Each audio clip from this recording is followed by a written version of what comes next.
Sachal news network की videos में खुश आमदेद। नाजरीन, वीडियो से मुतालिक अपनी कीमती राय का इजहार कमेंट बॉक्स में ज़रूर करें और चैनल को सब्सक्राइब करें।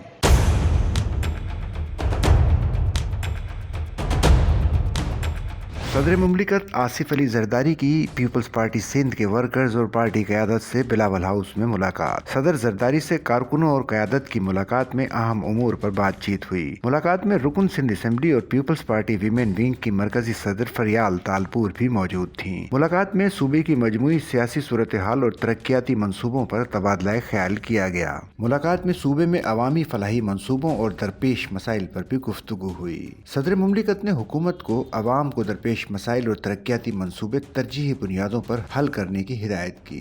सदर जरदारी ने कहा कि हम अपने कारकुनान की ख्वाहिशात पर चलते हैं। पार्टी ने मुझ पर एतमाद किया है, जिसको हमेशा पूरा करूंगा। सदर जरदारी ने कहा कि हम 40 साल से सियासत कर रहे हैं, मगर अभी हमारा सफर बहुत लंबा है। उन्होंने कहा कि मैंने सिर्फ कारकुनों की खातिर जेल काटी और डील नहीं की, जिसकी वजह से मेरी पार्टी के कारकुन आज भी सर उठाकर चलते हैं।